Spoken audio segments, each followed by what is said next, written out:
Good afternoon, dear colleagues. Good afternoon also to Executive Vice President Vestager. I'm hoping that everyone can hear us and that the tests went okay. We continue the second, this is the second formal meeting of our committee after the one of yesterday, where we had a very intensive 2-hour exchange with Commissioner Breton. We went through a lot of the issues which are not only dominating our political agenda, but also pretty much part of the concerns that we have as member of this parliament when it comes to the development of artificial intelligence and the context in which this development, this evolution takes place. Today's agenda has 2 items, each of them slotted for 1 hour, and as also we did yesterday, we will try to maintain as good of a discipline as we can to be able to fit into these slots. The first slot of 1 hour is reserved for the exchange with Executive Vice President Margrethe Vestager, and the second slot is for the discussion with OECD. So I will start by submitting the agenda for your approval. If there are no reactions, if I don't hear any reactions from any of you, I will consider that we have this agenda adopted, and we will move on straight to the first item on the agenda, which is the exchange of view with Executive Vice President. I will very quickly go through the rules for this exchange with a slight deviation based on the lessons learned of yesterday. I will not allow for follow-up questions for the simple reason that we will not be able to go through the list of 10 speakers that we have listed for today and still fit within the hour. So I will kindly ask that you concentrate the questions that you want to ask Executive Vice President Vestager within the 2-minute slot that is allocated to each speaker. And then Mrs. Vestager would have 2 minutes to reply to the question. We will start, of course, with an opening address by Mrs. Vestager, which will take 10 minutes, and then that should leave us enough time for some closing remarks as well. So with that, I will give the floor, and I would like to first of all welcome Mrs. Vestager for the first appearance in front of this special committee.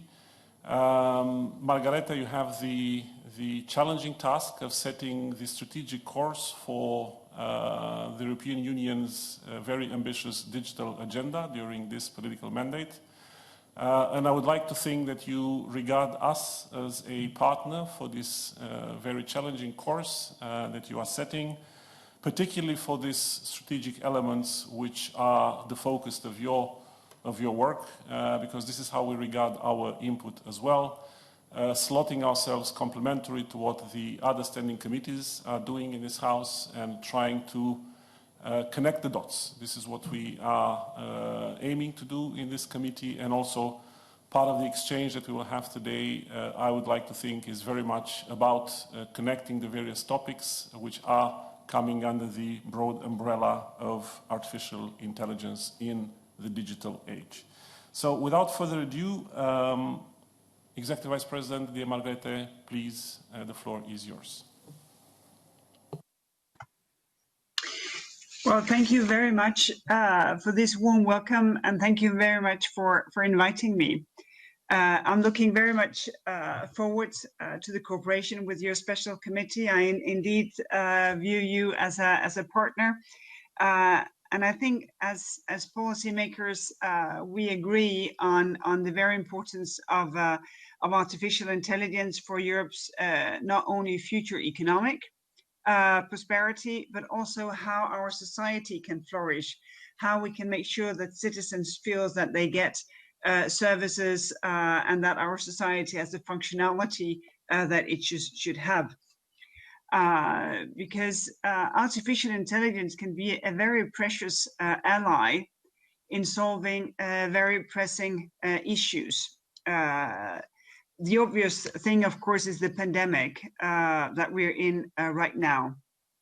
AI can be used for the quest for vaccines. It can be detecting disease patterns in medical imaging.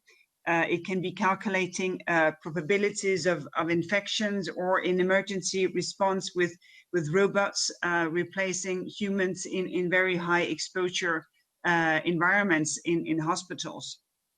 But obviously the benefits can be much broader.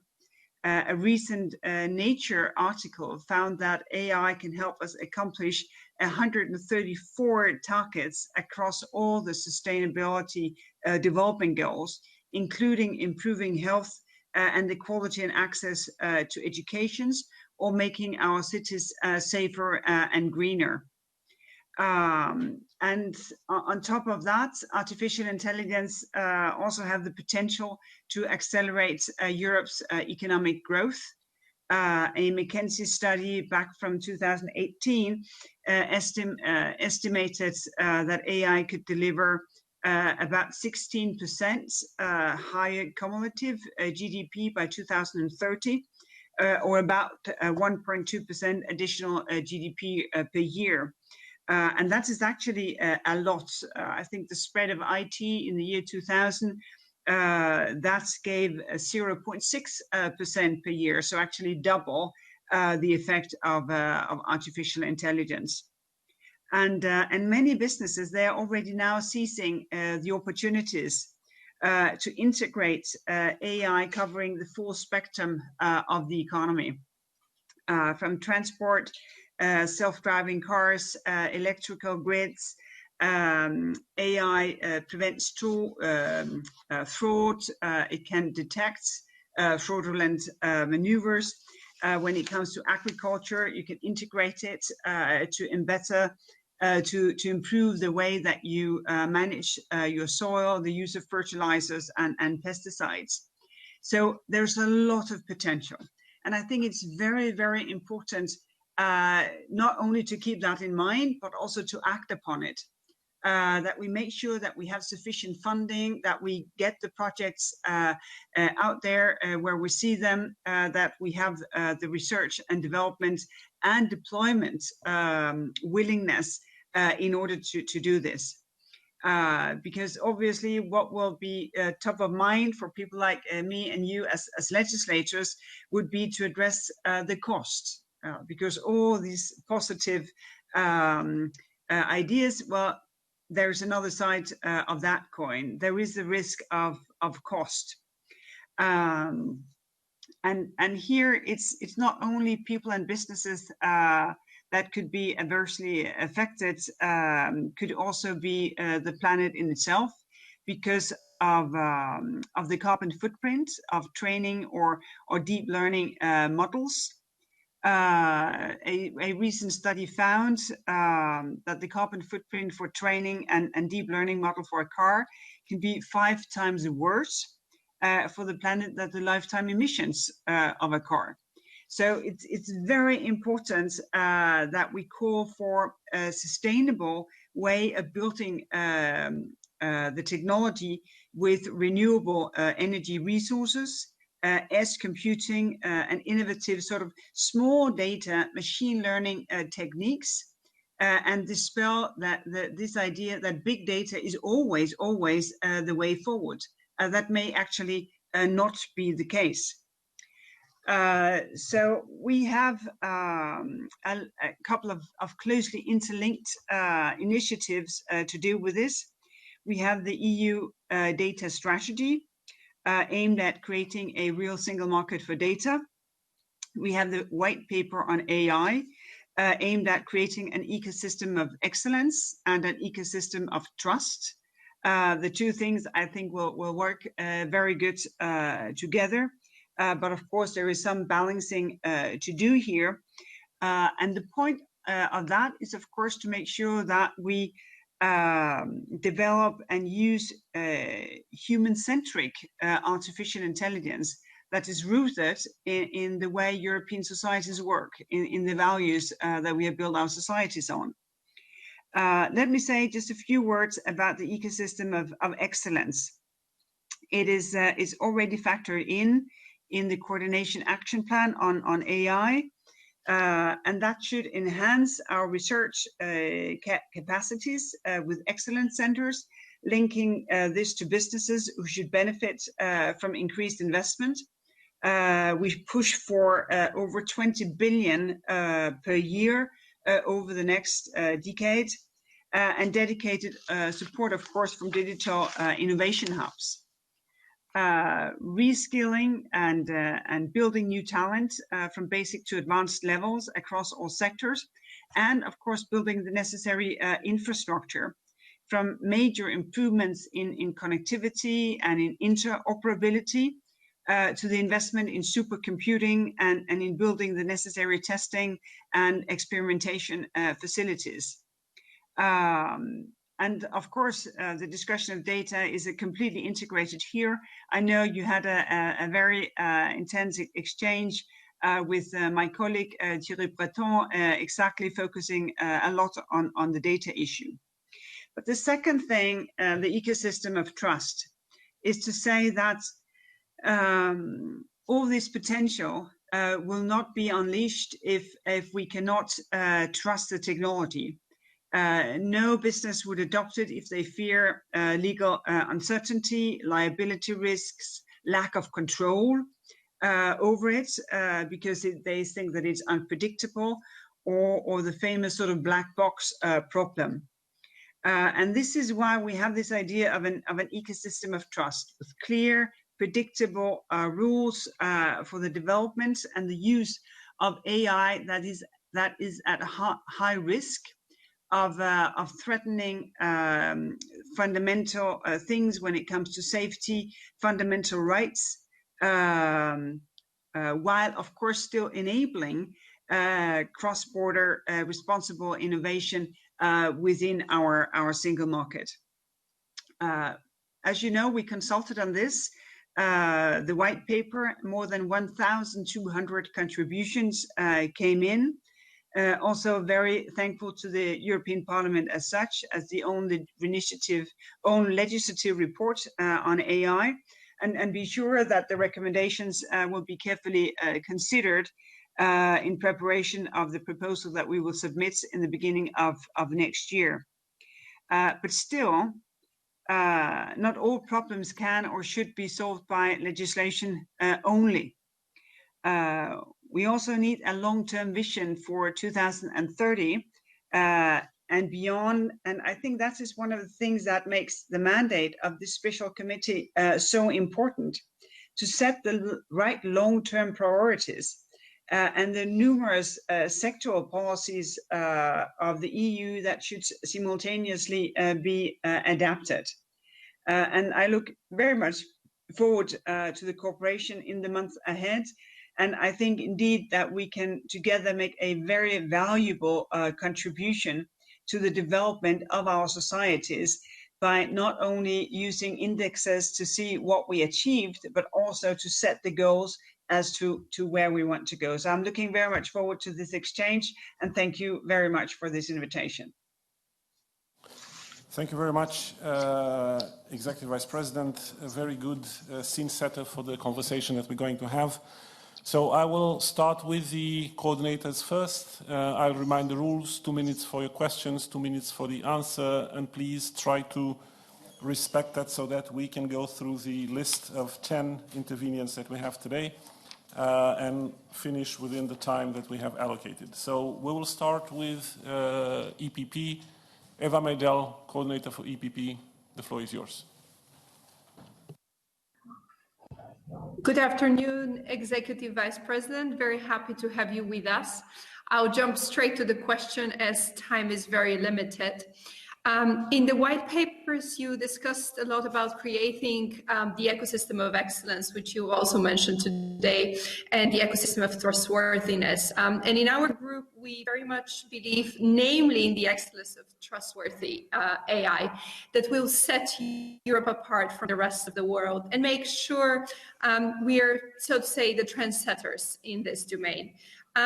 Bearing in mind the shrinking economies in Europe, specific specifically during now the pandemic, and the very tight budgets that universities and private companies are already experiencing and will have, has the Commission reevaluated its plans on how precisely to make sure the diffusion of knowledge and innovation will help society and economies to thrive, and in this respect manage to create this ecosystem of AI excellence? Thank you.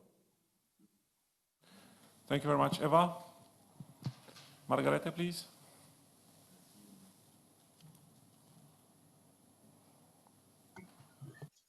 Thank you very much. Right now, it is kind of tricky exactly to evaluate, assess the effects of the pandemic. And the thing is that so far we still think that the economic response to the pandemic, to deliver on that on ground, that will be an enormous help.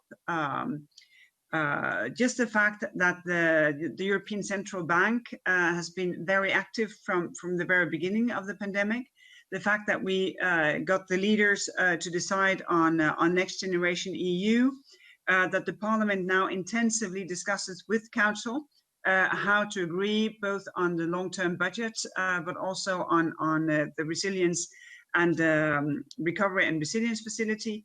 Well, that in itself, I think, brings a lot of comfort into our economies that we have means to invest. And also still, we have quite a lot of liquidity that is looking for investment opportunities. If you see how the stock market is still exploding, you'd see that looking for investment, well, there's a lot of capital that does that.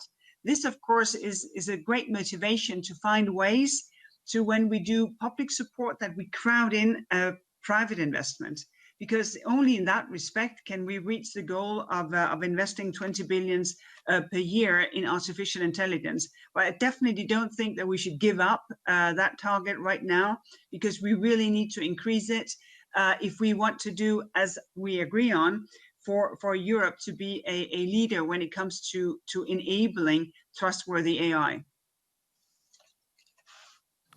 Thank you very much. On behalf of S&D, Iban Garcia del Blanco.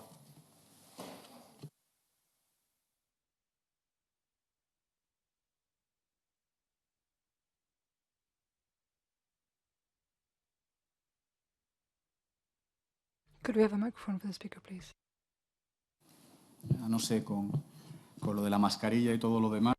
It's just easy to get confused with what's on and what's off with all this mask business. Well, may I begin by thanking the Executive Vice President for joining us here today. And I'd also like to thank you for your statement in the most recent plenary on our proposal on artificial intelligence. The Parliament has been working on this for some time now, not just in the Jury Committee, where we will carry on our work, but we've been working on a range of different aspects linked to AI. And we would like that to be a basis for future work. Now, this is something that's going to have to be tackled point by point, but we would like the Commission to put forward a proposal to give trustworthiness, that feeling to citizens, and to ensure we do the best for the sector which so badly needs this kind of regulation. We met with Commissioner Breton here in this special committee, and he had a proposal on governance of data and what's being called the Data Act. So in this regard, I would like to ask you this. Do you believe that ethical norms and rules need to be applied to the whole of this phenomenon when it comes to the digital strategy, when it comes to algorithms, software, artificial intelligence, technology that has to be used here in the EU, balancing the risks? Should all of this be subject to the ethics principle norms? And I have a different question as well on the Commission's stance on what needs to be done for citizens to trust in developing AI and for them to play an active role in developing that AI from a democratic viewpoint. Thank you. Over to you, Margrethe. Well, thanks a lot for this question. one of the things that we learned from the public consultation was a lot of sort of concern, unease with this sort of dual approach, where we would say, well, a number of sectors and a number of use cases that would sort of scope what kind of AI would be within this legislative endeavor. So we took due note of that to say, well, maybe we should focus on use cases, because it's very important that technology that a lot of people will be exposed to, like technology used when hiring, no matter if you are hiring for a job in a supermarket, or you're hiring for a job in the commission, or in a school. Well, you don't want to be faced with discrimination. So it's important that the use cases where there is a risk of, for instance, discrimination as a fundamental value to be freed from that we address exactly this. But that also makes sure that there's a lot of applications where we can have a so much lighter touch, if any at all. And it also means that we can leave it to a lot of the legislation, for instance, on toys, on machinery, all different kinds of products, and to fold in sort of the checking of the AI in the different procedures that we already have there to make sure that these products are actually safe to use.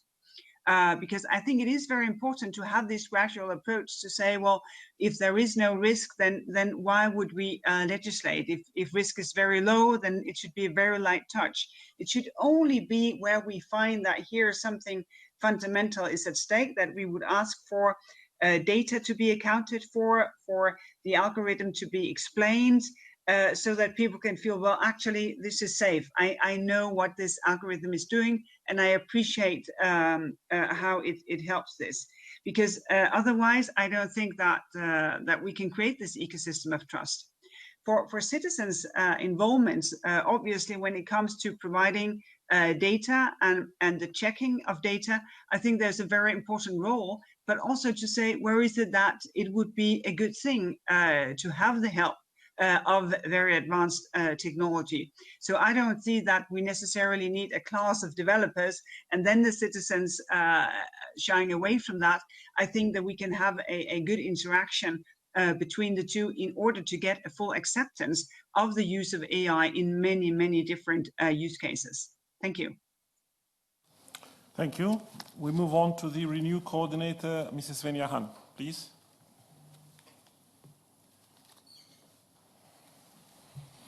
Thank you very much, Dragos, and thank you, Commissioner Vestager, for the exchange and for joining our committee on artificial intelligence in our first week of hearings. I indeed agree with many points of your presentation, and for my group, Renew Europe, it is of utmost importance to regulate artificial intelligence in an unbureaucratic way, a way that fosters innovation and protects European citizens and values at the same time. And for me as a liberal, it is of utmost importance to ensure fundamental rights and data protection all over Europe. And I'm strictly against comprehensive surveillance of our citizens in public and online. You mentioned the importance of civil rights as well regarding high-risk AI applications. I would therefore like to ask you, Commissioner, how is the Commission going to make sure that the use of AI systems by governments and authorities in Europe will not lead to abuse? Second, to what extent will our legislative proposal limit, for example, the use of facial recognition software for surveillance in public spaces? And third, how do we efficiently prevent European companies from selling AI surveillance technologies to authoritarian states like China to spy on their citizens? Thank you very much. Thank you, Svenja. Well, please. thank you. Thank you very much. Well, these are indeed, I think, some of the very specific issues that we'll have to address. I think that someone still have their microphone on. Thank you. First, right now, basically, as we speak, so the rules surrounding dual use is being updated in order to address exactly this issue or this risk that technology will be sold off to be used for purposes that we do not approve of. And that should actually solve the problem and prevent it. Second, already now, the GDPR would sort of say that you can only use sort of outdoor broadly in public space, facial recognition or other sort of biometric identification if it is necessary, proportionate, and that you have the necessary legislation in place. And that is, of course, in order to minimize the use to the very few cases where it could indeed be legitimate to have that kind. Because we will not in any way endorse or promote the use of surveillance in general. I know, and I some degree I understand why people say, oh, but isn't it a safer society? But the thing is that it still influences you to know that someone is potentially looking at you all the time. So I think it's very important that we stick to what we have agreed so far, that there is a limited access, and that access will have to be governed by legislation in the individual member state, if at all to be used, and then still to be proportional and necessary, because these are indeed some of the things that should sort of define us as Europeans, and in contrast to some countries where you actually do see that facial recognition and other technologies, they are being used for large-scale surveillance of citizens. Thank you. Thank you. Moving on to ID, on behalf of ID, Jordan Bardella.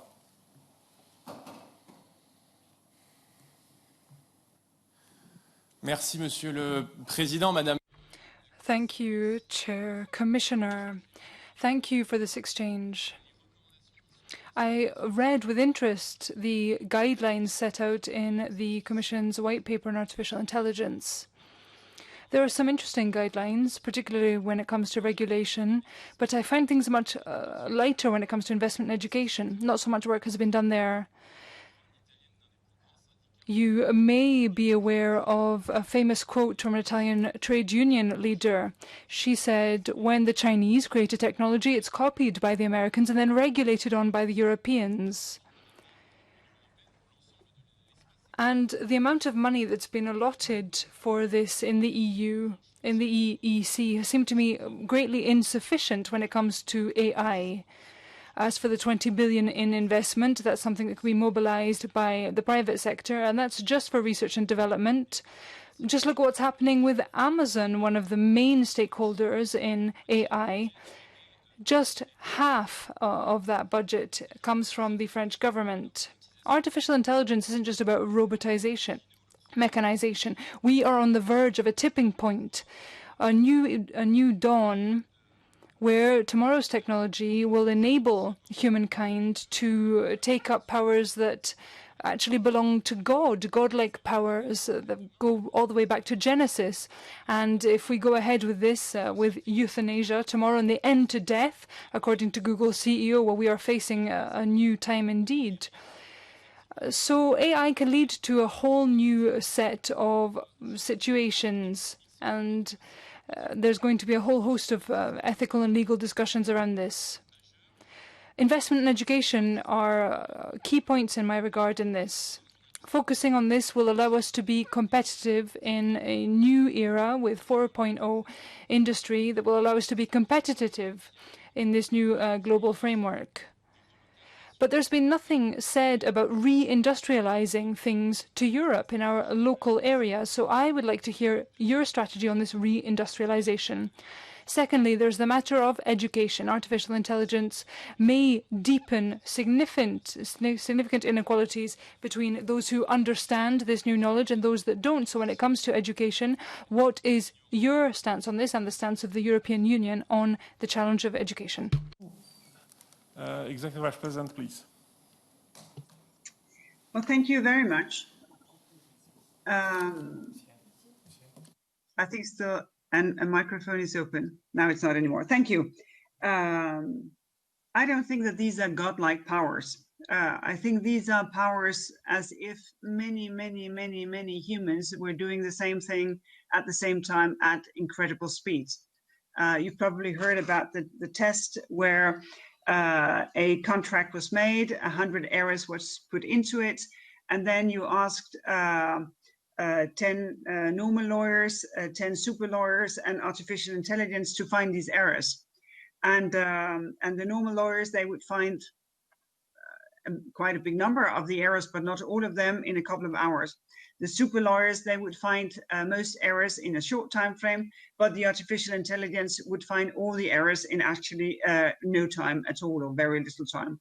And that is just to suggest that what you have when you have artificial intelligence is that you have sort of the greatest of expertise next to you that have been able to go through everything and to compare everything, which is not humanly possible within that time frame. And I think it is very important that we insist that this is about humans. It is done by humans. There are humans to be responsible as to what it is that we're dealing with. And this is also why it's so obvious that we should educate ourselves. We should also allow and enable upskilling and reskilling throughout the generations. And not only focus on young people, but for everyone who has just the slightest interest. One of the things that we suggested in the digital education action plan was indeed to promote sort of a certificate like the one we have when it comes to language proficiency, so that you can see, well, that you progress in understanding what this technology is and how you actually deal with it. Because the education point is exactly key. In general, not only in AI, but there are hundreds of thousands of empty positions also right now when it comes to professionals within these areas. And I do agree with you on investment. We need much more investment. And the 20 billion per year is a target. This is not something that we have right now.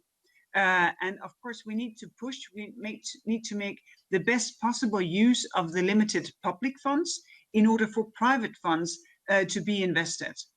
I don't think that we should sort of be content with regulating technology that is created somewhere else, because it's very difficult to regulate something that you don't produce yourself, that you don't understand yourself, where you're not yourself the object of that regulation.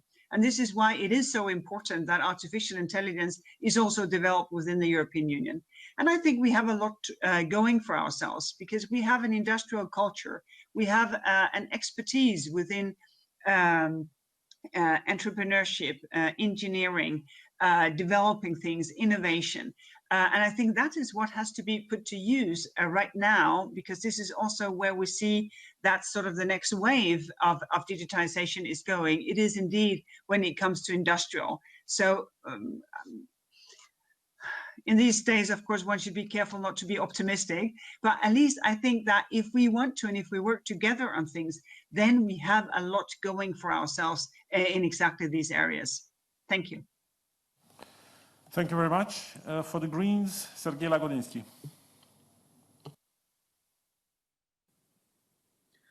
Thank you very much, Chair, and thank you very much, Commissioner. It's great to see you again. I don't think we share the doomsday scenarios of our ID colleagues. I think that fascism is much more of a danger for Europe today than AI, but still, of course, we have concerns, and I would like to share mine and ask you questions in three areas regarding freedoms, regarding risk, and regarding anti-monopoly policies. Regarding civil freedoms, issue of anonymity, we hear that there are proposals or attempts to abolish anonymity in social networks, and my question to you is, what are the thresholds for the Commission that you will like to see and to take if you want to abolish anonymity? And do you think that such decision would be in agreement with European law, Schrems judgments, which provides for right of privacy on the platforms? Number two, facial recognition. We hear that facial recognition, also in our reports, is being discussed again. Are you still a supporter of the moratorium on facial recognition, the temporary moratorium that we have in the European Union? And again, here the question, what are the preconditions for abolishing this moratorium from your perspective? Regarding the risks, do you share the binary high risk, low risk, or general risk approach, or do you share the differentiated risk-based approach as proposed, for example, by some German observers and analysts? And issues regarding monopoly, especially data monopoly, we're expecting your proposals. How are you going to tackle the fact that we need not only a single market, but a fair market? Not a data monopoly for the big players, but also support for small and medium-priced enterprises and their monopolists. What are the tools that you are planning in order to secure that? Thank you very much, Commissioner, and I'm looking forward to your answers. Thank you, Mr. Lagodinsky. Executive Vice President. Thank you. When it comes to freedom, let me maybe turn this around to say, well, maybe it's even more important to be able to identify yourself. Because if you really want to create trust, I think it's very important that people know who they're dealing with. That if I identify myself and you identify yourself, then we know that the two of us, we actually exist. And I think that is actually the more important thing than to say that no one can be anonymous anymore. That is that those who want to identify themselves, they can do so. And they can do so with an identity that is sort of have the same quality as a passport, where where the state where you're a citizen will give you an identity that you can use in the state, but that you can also use European-wide. I think that is the most important thing. And when it comes to sort of the business side of things, I think it is important that platforms know their customers, because otherwise we will never be able to deal with this problem that businesses, for instance, selling dangerous toys, that they can be closed down, but then reappear 5 minutes later. And that can be the case if customers are not known. And that, of course, still leaves space for people to engage in an anonymous way in some social media. On the second question on the moratorium of facial recognition, well, this is what we are having de facto now because the rules of the GDPR, for the need of national legislation, for the assessment of necessity and proportionality of the use of facial recognition in public space. Of course, we have a lot of facial recognition when it comes to border control, when we use technology, but exactly when it comes to facial recognition in public space, I think it's very important that we maintain that this is for very, very limited purposes, because otherwise we change public space and all of a sudden it's not so public anymore because it's a space with surveillance. The tricky thing about the question of binary is that, yes, you can have some sort of graduation, but we also need to have enforceable legislation. I think no matter how this is turned upside down or discussed, obviously there will still be gray zones. There will be use cases where you think, well, obviously there is a high risk of undermining values. Obviously here there's no risk of undermining values. Of course, there will be a gray zone. Our task, our common task, is to make legislation that is enforceable, that creates legal certainty for the businesses involved. And in that respect, I think we have to, one way or another, to work with some categories because otherwise it's simply not doable. And we get a mammoth of bureaucracy instead of getting something that will actually create trust to say, well, in these use cases, things are actually checked when it comes to the data, when it comes to the explainability of how the algorithm is working. Last but not least, when it comes to fair market access, we are trying to figure out, well, how to give access, for instance, to sensitive public data, if that is a choice, that one will give access to that, how to make sure that also smaller businesses may have a privileged access to get there. I don't know yet if that is doable, but it is very important also because it is more difficult for a smaller business. They may not have the same capabilities, they may not have the same staff to be able to go and get the data, but they may have the same innovative potential and the same or even better ideas as to how to use data. So trying to figure out how can we manage this so that we do not only think small first to make sure that things are not too bureaucratic, but also that we think small in terms of how to make sure that we can give access to some of these amazing assets that we have in terms of data, but we don't have any final solutions yet. Thank you. Moving on to ECR, the coordinator for ECR, Adam Bielan. Adam, please.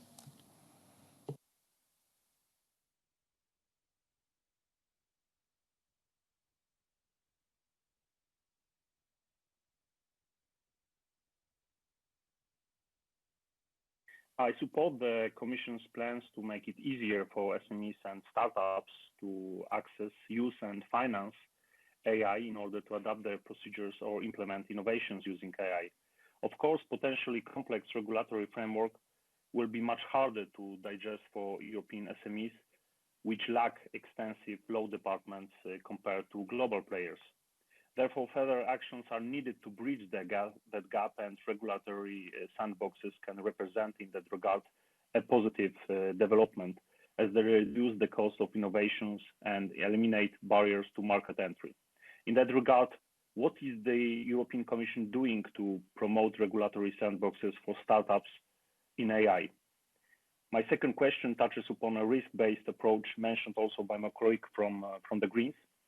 This concept is strongly advocated in AI white paper. How do you see risk management being understood and implemented in day-to-day operations?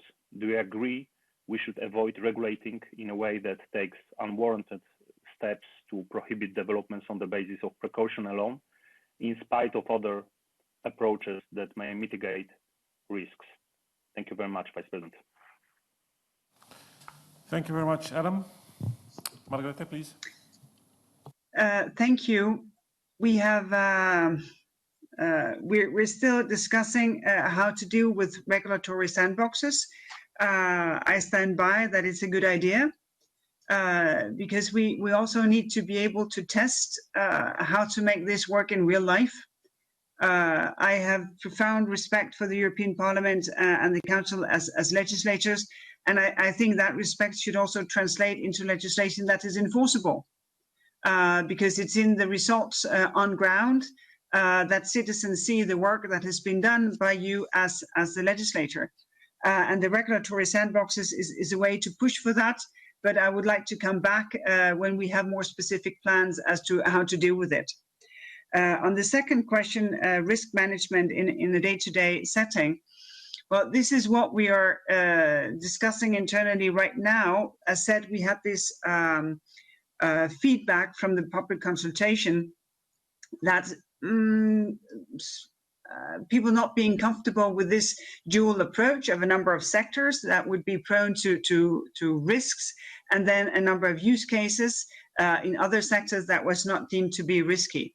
And this is why we are more saying, well, let's have a risk of use cases where we would say, well, if this is this is what the technology is to be used for, well, then you need to adhere to certain requirements as to what kind of data went into training this algorithm.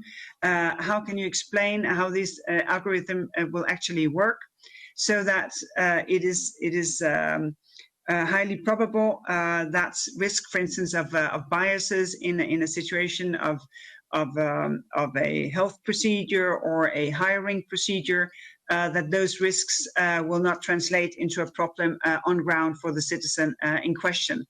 And that is what we are discussing right now, how to deal with this and how to make sure that that list can be revised so that if we find more use cases than what we saw initially in the legislative procedure, then how to increase it.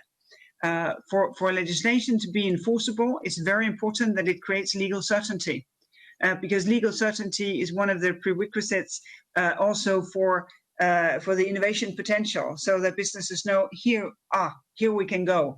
And I do hope that we can find a way to find the right balances when we do the legislation. Thank you. Thank you. And for GUE, Sandra Pereira. Obrigada, Presidente. Obrigada, Senhora Comissária. Thank you very much indeed, Chair. Thank you to the Executive Vice President. Despite the undeniable economic potential that AI harbours, often SMEs would lose out. They're not on an equal footing. They can't compete with big multinationals, for example, big groups. It's simply not possible. So it's not a level playing field. It's not an equal field. Some people will, of course, gain ground. Others will be fighting for their survival. We've not really heard any specifics. We need to ensure that SMEs, micro-enterprises, are protected in the realm of AI. It can't be the case that they are simply expected to compete with these big multinationals without any extra protection. Another question, what about workers? What about employees?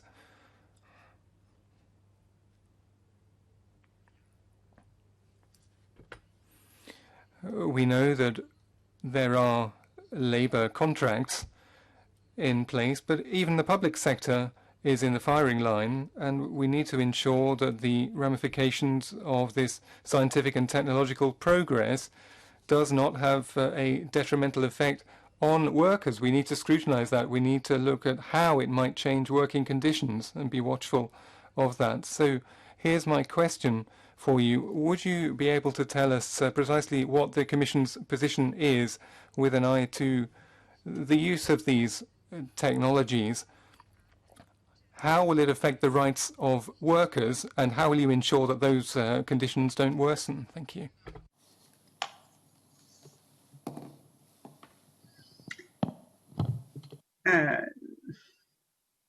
That's a very tricky question to answer,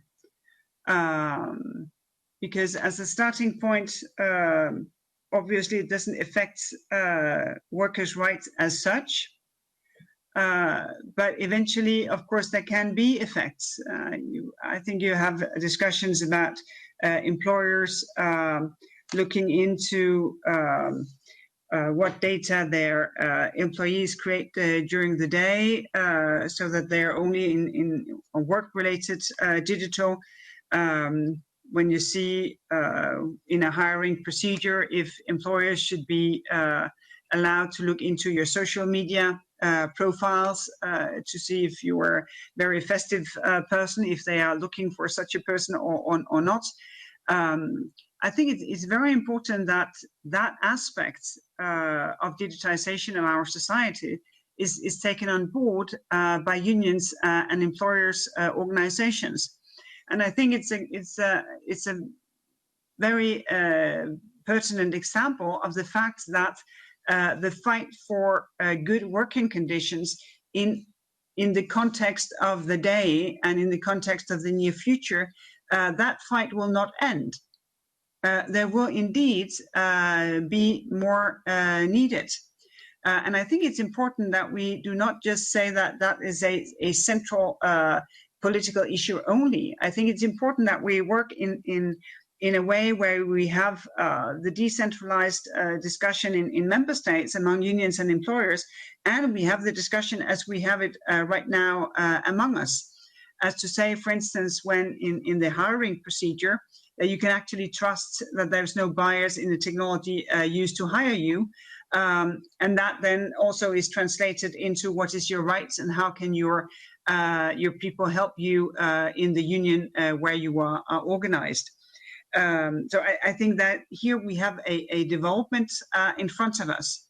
Another place, but that is not directly connected with artificial intelligence, is that right now we are trying to make sure that people who are working on platforms and are de facto workers as they were, only in this new setting, that when they organize, they're not seen as potential cartelists, so that their organization is prohibited.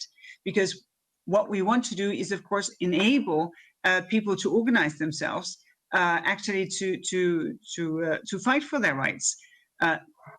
The reason why this can be kind of tricky is that we do not want people in a liberal profession like lawyers or dentists to organize themselves to set prices. So, of course, the situation of workers is very important, but I think it's also very important to recognize what unions and in discussion with employers' organization, what they do, because otherwise I think we will be too late in order to make sure that we get the right protection for workers. Thank you. Thank you very much. We have now 3 more speakers to go. We are a little bit behind schedule, so I would kindly ask colleagues to try to compact their questions as much as possible. For EPP, Pilar del Castillo.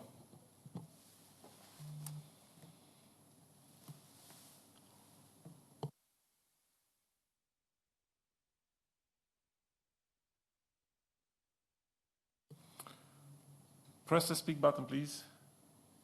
Mrs. Castillo.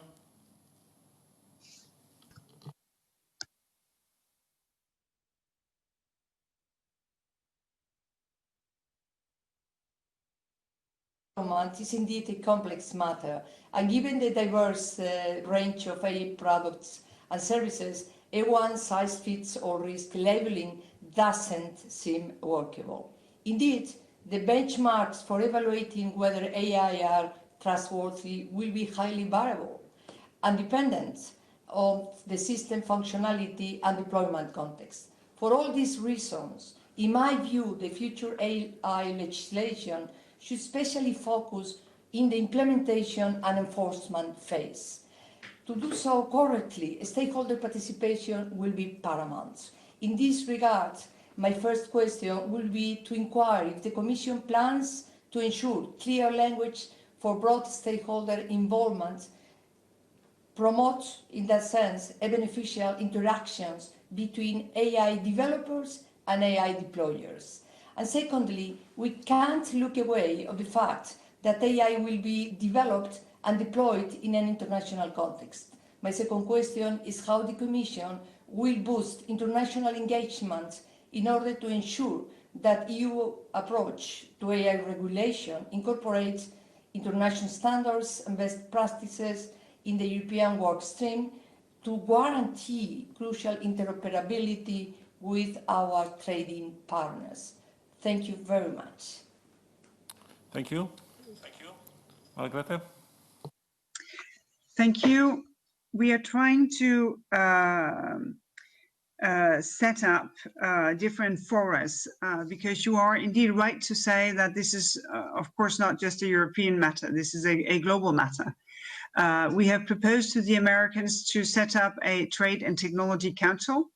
And if we can move that forward, that would indeed be one of the obvious places to discuss these things.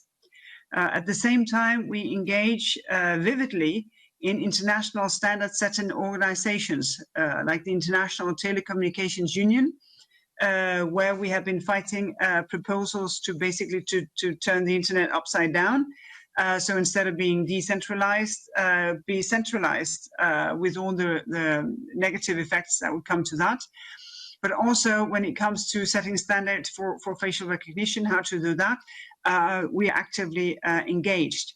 So both with trading partners, but also in multilateral organizations, we engage for exactly the reasons that you mentioned.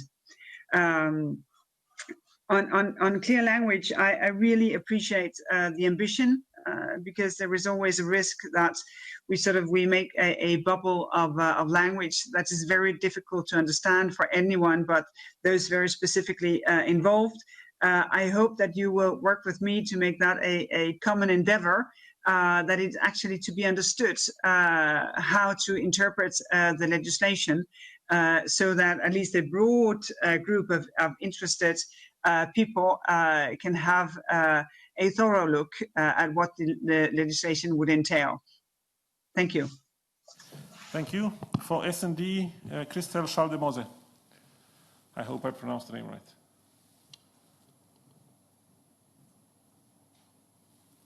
It rightly, so thank you very much.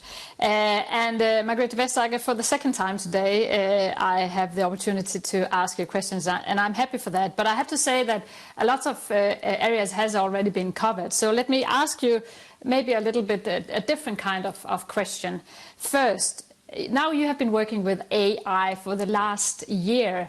In your opinion, what is the most interesting use of AI you have heard about so far? But also, what is the most worrying use of AI you have seen so far? And second, we're talking about AI, and there are many opportunities and risks as well. I believe that EU can keep jobs in EU with automatization and use of AI, but we will also see a loss in jobs, and therefore, what about taxation of robots? What is your take on that? Maybe you could say some words about that. And thank you very much for this interesting exchange of view. Thank you. Very interesting questions. Margrethe, please. Yes, indeed, very interesting.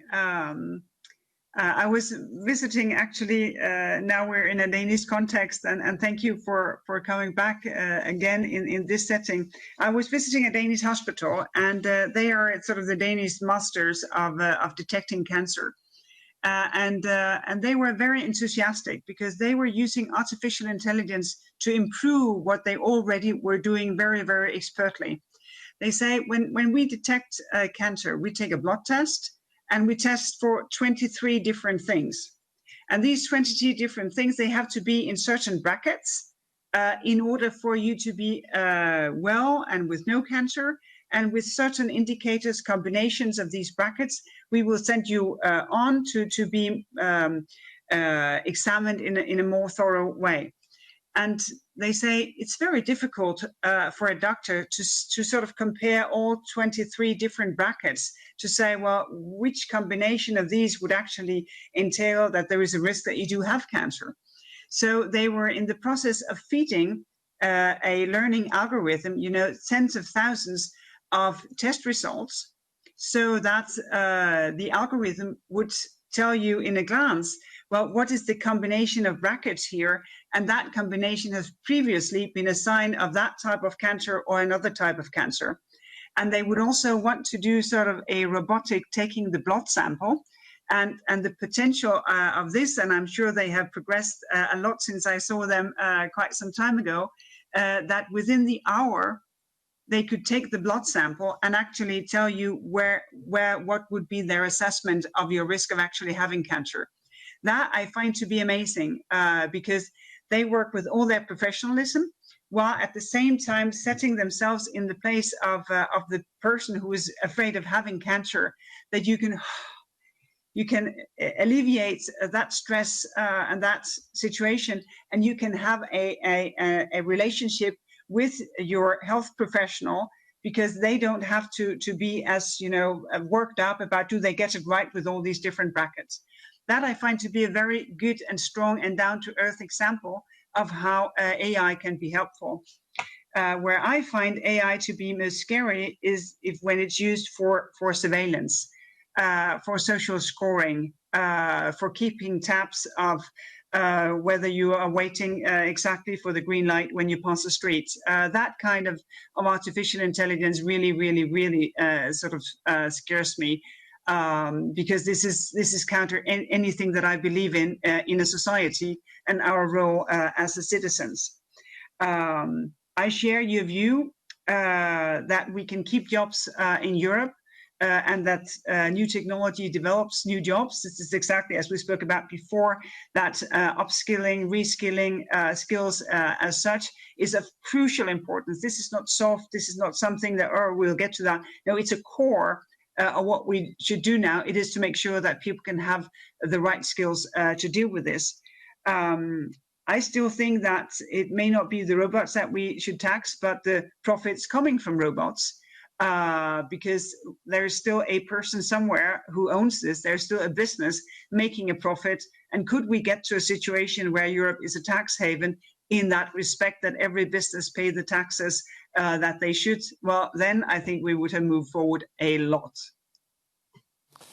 Thank you, Margrethe. And for the last question, Renew, Stéphane Séjourné. Stéphane, s'il te plaît.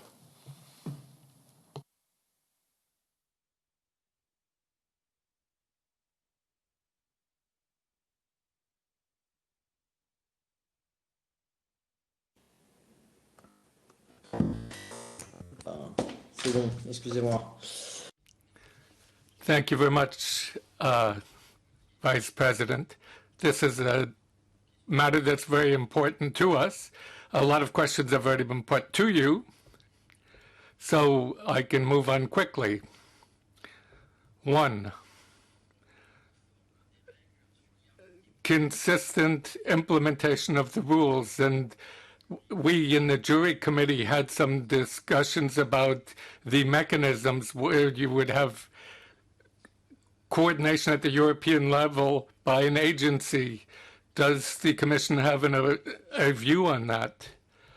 So would you have a different type of enforcement agency in mind? And then facial recognition, you've covered that extensively. I take it that there isn't a moratorium. I've read in the European press that yes, a moratorium, maybe not.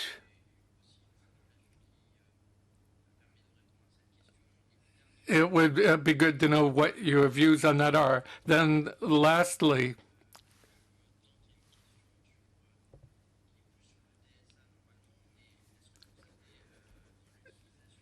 when it comes to the use of AI, an opinion on monitoring online content using AI. Thank you. Stéphane. Executive Vice President, I suggest, since we are just about running out of time, I suggest that you link in the answers to Stéphane's question to also your concluding remarks. There's been a whole range of issues that were raised today. No surprise there, I guess. It shows also the different backgrounds that we all have in this committee, coming from our respective standing committees with the different angles and takes that we have on AI. And I think that's what makes this debate in these committees, and that what can make it also in the future so much more enriching. With that, dear Margrethe, I give you the floor for answering the last question and also for your closing remarks. Well, thank you very much, Dragos. First, on the last questions. We have not finalized our ideas as to how to enforce the AI regulation. Obviously, we have a number of different possibilities on our working desk, but no decision has been taken so far. What is important for us is enforceability. That people can see that something is actually happening on ground, that the things that they will meet, the technology that they will meet in situation where there is a risk, that AI is actually being checked, so that they have this knowledge, and from that knowledge that they can build trust.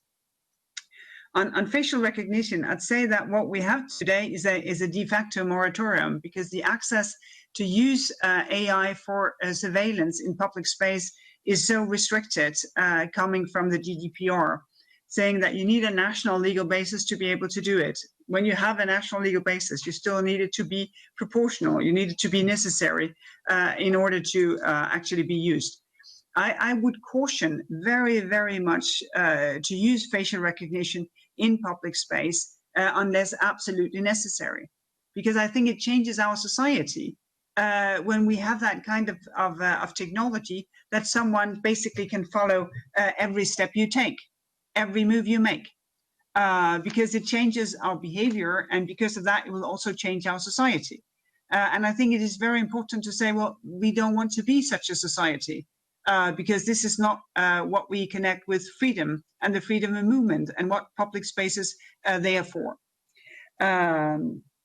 Last but not least, when it comes to monitoring online content, my guess is that already now there's a lot of machine learning, there's a lot of artificial intelligence being in use as to how online content is being is being put there. At least I know for a given that when it comes to upload of products on platforms where people sell, for instance, used things, you'd find a lot of artificial intelligence there to help people out, actually to suggest the price, to make sure that the description is there. Some of the things that sometimes prevent people actually from doing their selling, that, oh, I have to figure out what to ask for this, I have to figure out how to write all the descriptions. So I think that you find that AI out there already. If it's AI or not AI, the important thing is how platform, when it is content, how they feel the responsibility for actually knowing what is ongoing, that they know when to take down illegal content, when they know how and when to moderate. And that, of course, is for the Digital Services Act to do that. And I think here you would find a lot of artificial intelligence being put to work in order to be able to lift that responsibility that we would want digital service providers actually to have. And then just to close, but this will not be a goodbye, this will be auf Wiedersehen.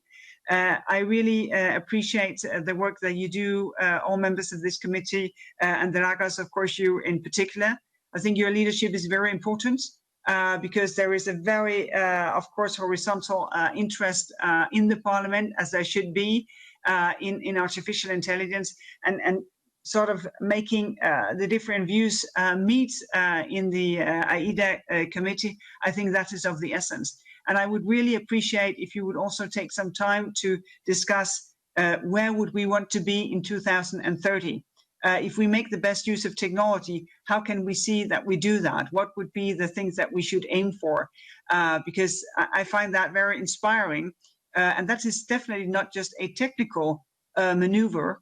It's about what kind of society do we want to be when we are fully digital, and where we make the best use of artificial intelligence, while in the same time being in control of artificial intelligence that poses risk to the fundamentals that we believe in. So thank you very much for your time. Thank you very much for the invitation to be with you today. Thank you very much. You have actually anticipated a theme that I would really want to actually look into, and hopefully you will be there for the debate as well. With that, we move on to the second point of the agenda, which is the exchange of views with Andrew Wyckoff, OECD Director for Science, Technology and Innovation, and his colleague, Deputy Director Dirk Pilat. I'm hoping that they are online and they can come in to start with their presentations. Right after their 10-minute presentation, we have a list of 10, again, colleagues who will intervene, and we will follow the same rules, the 4-minute slots, so that we can fit in the time that we have left. Mr. Wyckoff, if you can hear us, we have the presentation loaded here, so we can start rolling it ourselves. You have the floor.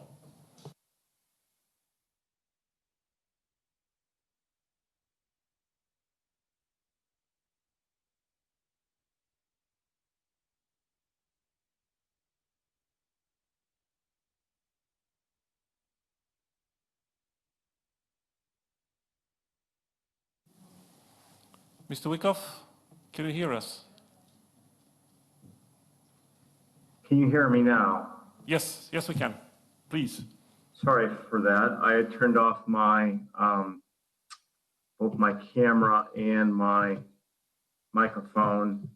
I can't seem to get the camera back on, but maybe it's not needed if you have the PowerPoint, and that may preserve some of my bandwidth, which is now and then a problem when I do these things. I'm joined by Deputy Director Dirk Pilat, who can not only provide substantive help, but also technically, should I fall off. If we can go to the first substantive slide, please, which I cannot see.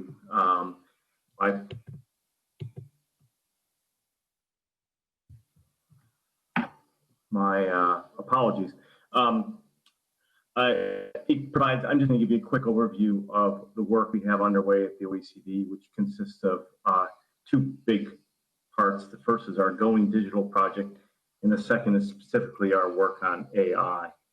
If we go to the next slide about OECD's Going Digital horizontal project, our work on digital policy issues has dated to, thank you, to next slide, please. Yep, dates to 1980, actually, and we've had a committee dedicated to this subject since 1982. Starting in 2017, we started a series of what we call horizontal projects on Going Digital, which at the OECD means it involves a wide range of policy committees. In the first instance, from 2017 to 2018, 14 different policy committees interacted to provide a whole government view about the digital transformation and to review, see if policies were fit for purpose in the digital age. That led to a second stage, which is underway now, which continues this horizontal coordination, but also looks in depth at two technologies that will have significant implications for policy. First of which is blockchain, and the second, in the focus of today, is AI. My directorate has led on artificial intelligence, which I'll describe in a minute. I should just mention to you that we're now in the midst of planning a third phase, which will focus on data and data governance, and we welcome an opportunity to talk to you about that at a future date. At the next slide, you'll see that a key deliverable of the Going Digital project is a Going Digital toolkit, which I just want to briefly point out because it may be of use to you and your colleagues. It can be accessed through 3 entry points. The first is on the left, the colorful wheel, 7 policy dimensions that we use as an integrating policy framework, everything from access to trust and market openness. The next on the right is 9 themes that, the previous slide, that cut across the 7 dimensions. And then finally, in the middle of the previous slide, were the country pages that show country performance. The idea of the toolkit is allow countries to benchmark each other. Referring to this slide, which now moves to our work on artificial intelligence. This started in 2016. I'll briefly describe each of these circles, starting with possibly the one that's most pertinent to this group, which is OECD's Artificial Intelligence Global Parliamentary Network, which is co-managed by my part of the OECD and another part of the OECD, Public Affairs and Communication. It's met once already in February and is planned to meet again in December. On the next slide, you can see at the center of our work are these AI principles. These principles, which were developed starting in 2017 and were approved by our council at ministerial level in May of 2019, are the first intergovernmental standard for responsible stewardship of trustworthy AI. Currently, there's 37 OECD member countries. In addition, 7 other countries have joined this, making 44 countries so far. After they were adopted in May of 2019, they went to the G20 meeting under the presidency of Japan in June of 2019, where an additional 5 additional members signed on to these principles, making in total 50 across the globe. Next slide, you can see that this covers a huge amount of the world, particularly the AI producing countries, but still important gaps remain, particularly in Africa. Quickly, just describing on the next slide, the principles consist of 5 principles for responsible stewardship of trustworthy AI systems and 5 priority recommendations for national policies. Now, we recognize this is a very fast-moving technology, and we need to take an approach that hopefully will stand the test of time. In this sense, our principles are very human-centric, but I should say we strive for principles, and they're not specific regulations. In this sense, they're more like lines on the road that seek to ensure safety and reduce risk, but do not prescribe how many wheels the vehicle needs to have, which may be premature at this time. I want to point to 3 of the principles, which I think may be particularly relevant to your work in the Parliament. The first is 1.3 on transparency, which includes the notion of disclosure. 1.5 on accountability, and 2.3 on an enabling environment that focuses on the use. And some of the discussion we just had with the Executive Vice President on sandboxes. On the next slide, we have two initiatives that are intended to implement and bring the principles to life. The first is, on the left-hand side, what we call the AI Observatory, which was launched earlier this year and provides an online platform for multidisciplinary evidence-based policy analysis on AI and facilitates our multi-stakeholder approach to this work. It does through the 4 pillars that are outlined above: information about the principles and their implementation efforts, policy analysis across 20 different policy areas like employment, taxation, the latest data on AI that we're able to compile, and a national database, a database of national and stakeholder AI policies. We've also created a multi-stakeholder network of experts on AI, which is on the right-hand side, One AI, that held its first physical meeting in February. It has 3 active working groups. The first is classification of AI systems to help policymakers understand the different types of policy considerations associated with different types of AI systems, which is very close to the conversation we're just having.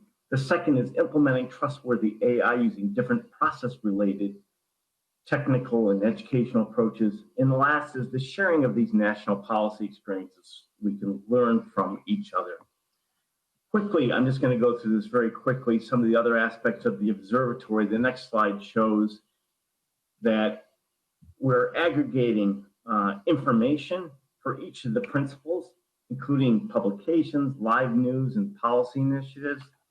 On the next slide, it gives you a sense of all the different areas where we're now beginning to get policy analysis about AI, everything from education to agriculture, and we can learn from one area to another. And then on the next slide is our work on developing a database that begins to inform policy here and takes away some of the hype and some of the Hollywood to lead to more evidence-based decision making. Here you can see the evolution of the EU's research publications and AI since 1982, EU's in the blue here. And on the next slide, we have this living repository of national AI policies and strategies. This is a joint database we've developed with European countries, with the European Commission, to monitor the policy situation in countries. We have more than 60 countries covered and more than 300 different policy initiatives. Now, quickly, I just want to zoom in a bit on the work of One AI, which is shown in the next slide, which has these 3 working groups, which I think could be of use to you as you develop legislation. The first is a working group on classification. It's to developing a user-friendly framework to classify AI systems. For example, by context and sector. AI systems in healthcare may raise specific privacy issues, while systems supporting critical infrastructure may raise issues of digital security. Or by technology. AI by neural networks have different accuracy and explainability challenges compared to those using symbolic methods. Another working group on trustworthy AI is looking at how to implement trustworthy AI. Things like documentation requirements or labeling schemes, as well as technical approaches like standards. And lastly, education and awareness building tools. And the working group on policies for AI is developing practical guidance on national AI policies. Just to end with the next slide. Last circle in the Venn diagram I showed you was the formation of GPI. This was officially launched in June of 2020. This stands for the Global Partnership on AI. Its mission is to encourage and guide the responsible development of AI, and it uses the OECD AI principles as a foundation for achieving these. It set the objective of building bridges between theory and practice. It was initiated by the Canadian and French presidencies of the G7. GPI now has 15 founding members as well as the EU. With that, let me close, Chair, and sorry if I went a little bit long. Dirk Pielot and I welcome any comments or questions you and your colleagues may have. Thank you for your attention. Thank you very much.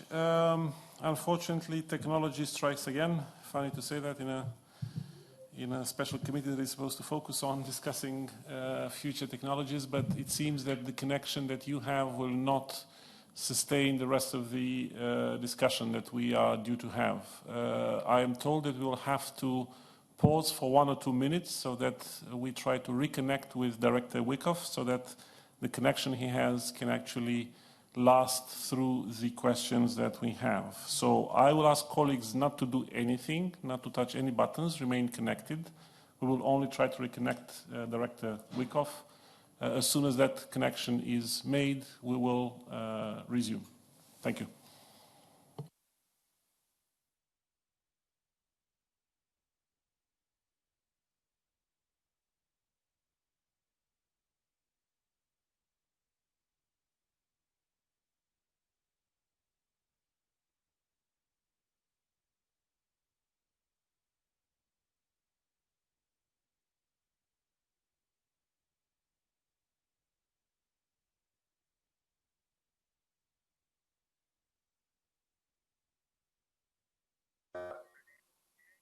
Yeah.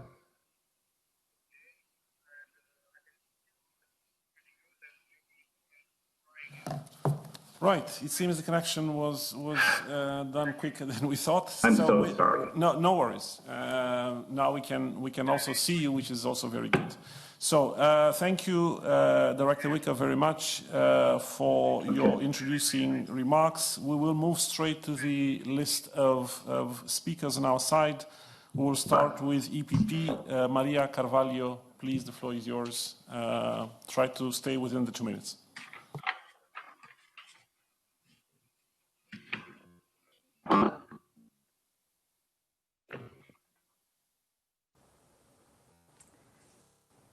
Good afternoon. Thanks, Chair. Dear Director Wyckoff, thank you very much for your presentation. Artificial intelligence is a general purpose technology with a high transformative power for our society and our lives.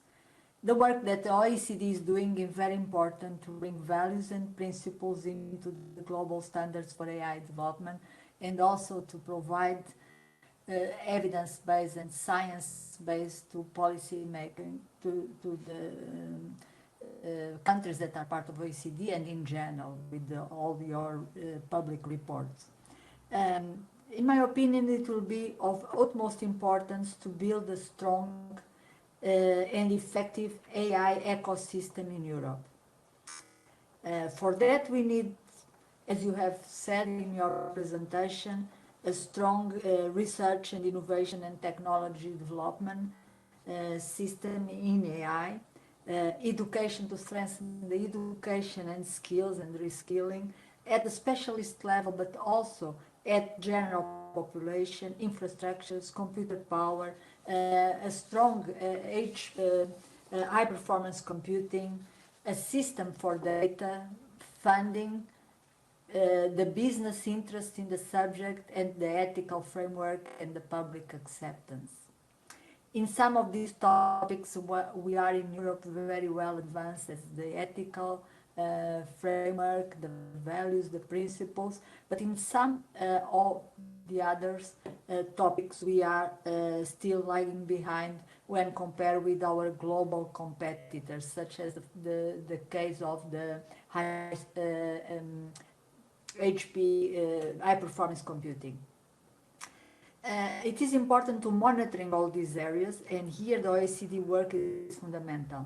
So I would like to ask you if you could comment what are your specific recommendations to strengthen our artificial intelligence ecosystem in Europe. How can we have a strong ecosystem that will allow us to encompass the development of our other global leaders in the area? Thank you very much. Thank you, Mrs. Carvalho. Mr. Wyckoff? Thank you for your question. Can you hear me all right now? And apologies for my previous technical glitch. Europe has incredible strengths in AI. You can see that from some of the data I just exhibited, particularly in the academic sphere and in the public sector.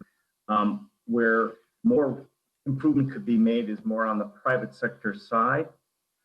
This is incumbent not only in tech-oriented firms, but in those that are in more mature sectors, such as automobiles, agriculture, and so forth, which can all benefit from improving and implementing AI. As we just heard, the health sector is another special example. I think Europe has some special advantages it can take better advantage of, and those include some of the data repositories that you benefit from, including those held by the public sector, such as in areas like health and radiology that was also in the previous section.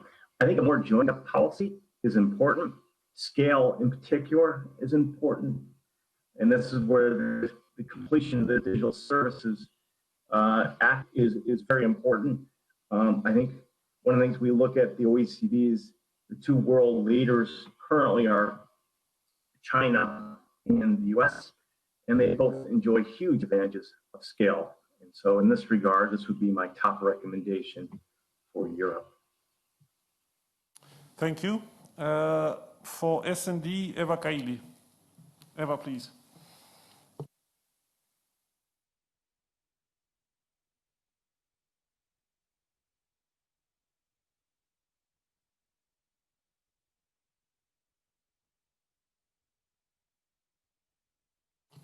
I understand Eva is not connected, so we move to Renew, Susana Solis Perez. Susana, if you can hear us.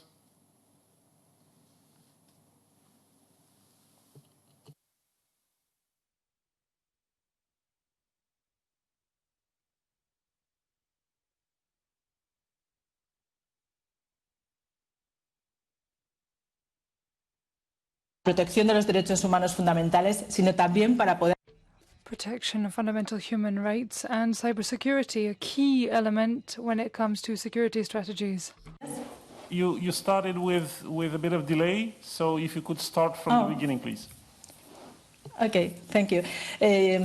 Solo decía que gracias a... Thank you. Well, thank you for your presentation. In such a hyper-connected world, cooperation when it comes to artificial intelligence on the international level is key. Not just to guarantee the protection of fundamental rights, but also to guarantee cybersecurity, which of course is key when it comes to security strategies across states today. And it's plain to see that artificial intelligence is taking on a geopolitical dimension which may have an impact on an international balance of powers. Quite often there's talk of a race for AI, just like there used to be a space race back in the day. And Europe has a great opportunity here to lead as a leader, setting out ethical standards for the use of AI. But we're lagging behind when it comes to other competitors in terms of patents, investment and data. So I would like to hear your point of view on this. Is it your viewpoint that AI is rebalancing world powers and how that's distributed? What should the EU do in order to become a leader in artificial intelligence? And especially, how can we ensure that there's a balance between international cooperation and digital sovereignty in such an interconnected and interdependent world? And lastly, which measures could be implemented by member states in the face of possible threats coming from AI? Thank you. Thank you very much, Susana. Dr. Wyckoff, at OECD, I'm sure you have a very interesting vantage point when it comes to this particular issue of the so-called race. You sit there with all of the competitors in a way, or almost all of the competitors around the table, each of them having their own particular views as to how this race is taking place and what are the competitive advantages of one over the other. So from that particular vantage point that you have, how do you see this issue? Please. Thank you, Chair, and thank you to your colleague for the question. Yeah, the OECD does provide an interesting perspective on this. We're not global by any means with 37 member countries, but we do connect the 3 continents of Europe, North America, and Asia. And I'm actually more of an optimist here than some. And I think our principles and the fact that they were endorsed by a multilateral organization just last year point that there's, I think, more areas for cooperation than sometimes are seen on the headlines. AI is so vast. It's a general purpose technology that will affect every technology and will affect every country. And I was on a call last week to the United States where the leader of that group said, this is not something any one country can or should develop. We're much stronger when we partner and enter into cooperation. And this is particularly important given the current manifestation of AI, which is machine learning, which is very dependent on having diverse data. If it's just data coming from one country or from one ethnocentric group, it won't have the power, the capability to do what it is that we need to do. And so I think here there's opportunities. Europe's very good at international cooperation. I would encourage you to continue to engage in it. There's a lot of interesting bilateral deals being struck between countries. That's not as good as multilateral, but it's a step in the right direction. And lastly, I would point to this global partnership on AI, which is forming. As I said, there's 15 founding members, but there's another 15 waiting to come in. And to me, that also bodes well as a means for enhancing cooperation. Now, on the issue of sovereignty, I just want to say I'm not the biggest fan of this, particularly in this area. I think that why it's important, as the executive vice president just said, you can't really regulate without developing. I think every country should have its own capacity and contributions here. But again, I think it's much stronger if you're building on many different initiatives and working for interoperability between them rather than trying to go it alone. I find that dangerous and not in keeping with the political systems that we have built up since really since World War II. But this is yet to be played out. And again, I'm hopeful that groups like the G20 and the G7 can help to bridge some of these differences. Thank you. I am told Eva Kaili has reconnected, but is not able to share also her video. So Eva, you can ask the question. You will not be interpreted. So if you could please ask the question in English directly. Yes, thank you. I have opened my camera. I don't know what's happening. At least you can hear me, so I will speak in English. I want to help you to thank you, Chair, for organizing this very interesting event. And since we are trying to work on so many levels on artificial intelligence, I think it's very useful to collaborate with the ones that do, and they have a bigger approach than the European Union. So one of my questions would be, what is the room of collaboration in a different perspective besides beyond the EU? Because I think it would be very important once we are drafting legislation this year and next year to get it right in a way that we will make it easy to collaborate also beyond EU with other countries. And if you can identify challenges that you have faced with with countries that are democratic or democratic in a way that we would not consider it to be so in Europe. So if you can identify what are the main challenges to resolve in order to expand our collaboration on artificial intelligence more widely. And I think one of the issues that we saw with the COVID was that the need to collect on similar standards data for health data, and to make sure that they are protected but also useful for scientists. So if you have been working towards this direction, and also if you are in knowledge and collaboration at the level of G20, because I realized that there is a governmental level where they are trying to do to take a similar initiative. They have started already. So I was wondering if we could collaborate and not duplicate, and keep all the good work that has been done, and try to respond to the controversies, and try to resolve and overcome all the problems and the challenges that you see in terms of standards again. And maybe a second part.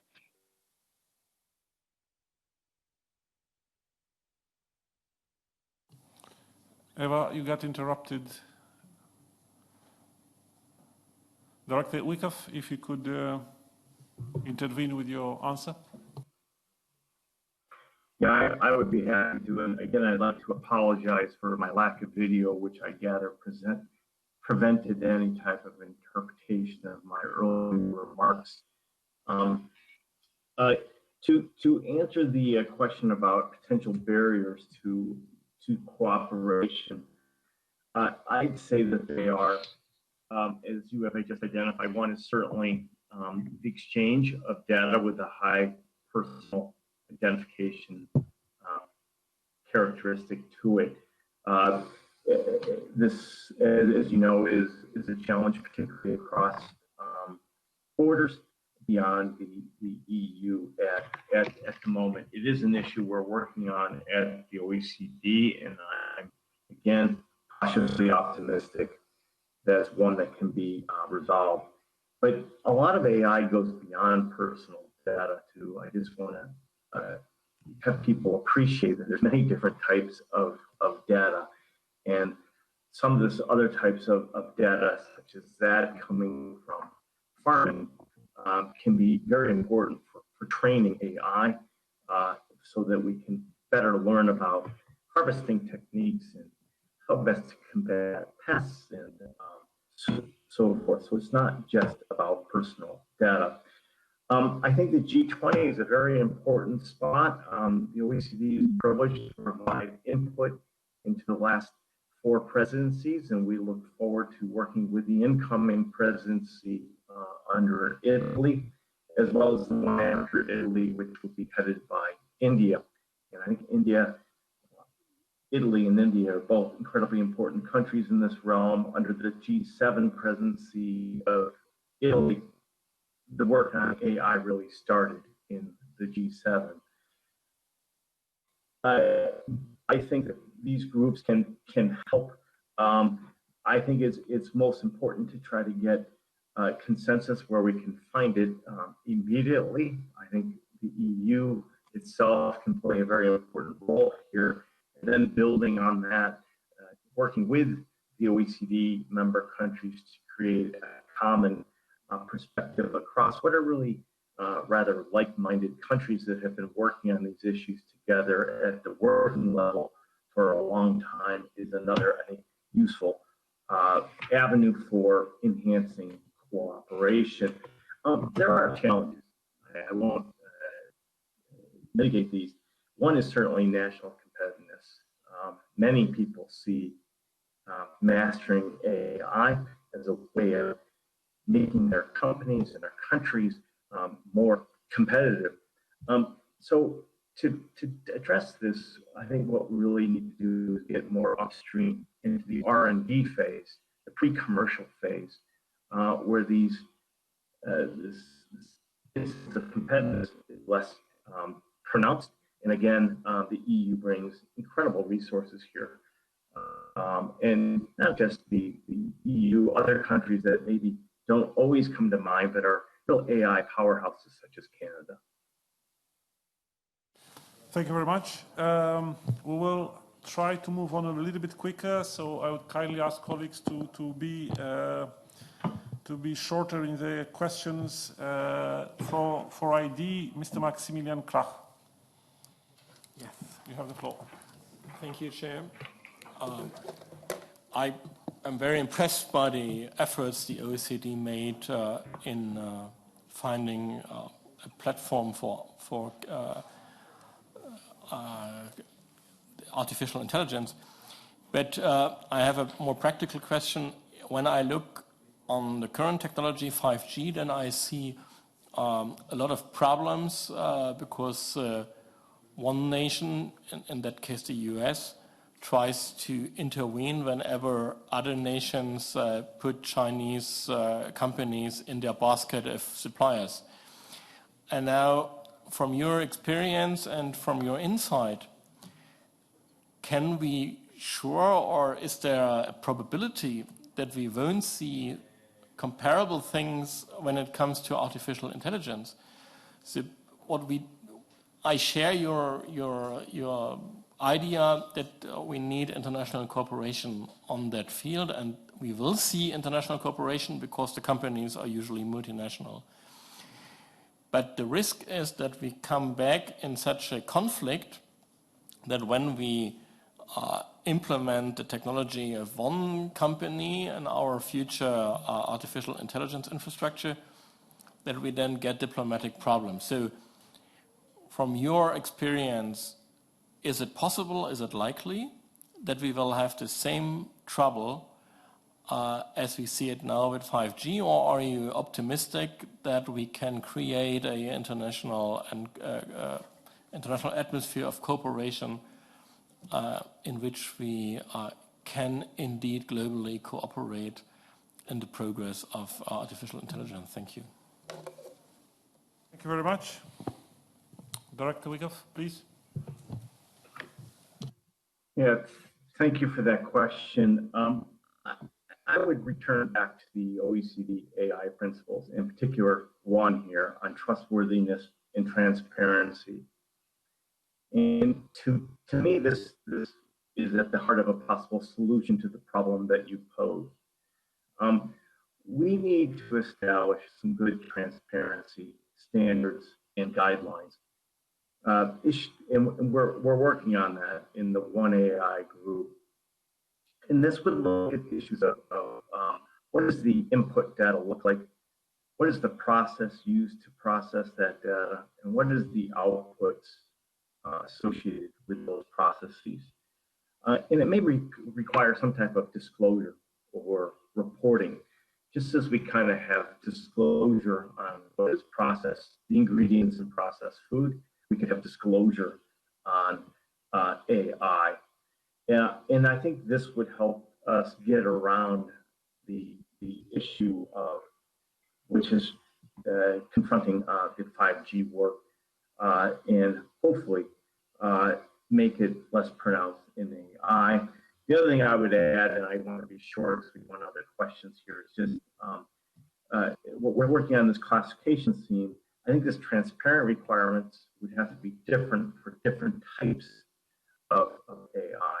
One size doesn't fit all in this area, and the transparency requirements you want for radiology would be different than natural language processing, such as interpretation. Thank you. Thank you. For the Greens, Alexandra Giese, please. Yes, hello, Director Wyckoff. Good to see you here. In the first part of my question, I would like to go back to international cooperation. You mentioned the G20, your own process, there's the UN process as well. I think a problem we do have is that, especially in Europe, we want AI based on fundamental rights and fundamental values. And we know that at least one country, that is China, is using AI for massive surveillance of its own population. which Commissioner and Vice President Vestager in the previous part of our meeting mentioned as the worst use example of this technology. So I don't really see that much common ground there in this forum. So my question to you would be, do you see the possibility and the opportunity for democratic countries to come to some kind of semi-global agreement on fundamental rights and values and principles for artificial intelligence? That's the first part. And then I have a second question. In your principles, the OECD principle, and especially principle 1, you say, and I quote, this principle also recognizes that AI systems could perpetuate existing biases and have a disparate impact on vulnerable and underrepresented populations, such as ethnic minorities, women, children, the elderly, and the less educated or low-skilled. I think this is a very important acknowledgement, and this is also important for us and for our Vice President. So my question to you is, which measures would you recommend to us in Europe in order to operationalize this principle to make sure that exactly those groups of the populations will not be disadvantaged by artificial intelligence tools? And maybe if we manage to do that, could Europe be a global standard setter in these terms? Thank you very much. Thank you. Mr. Wyckoff? Thank you for that series of questions, actually.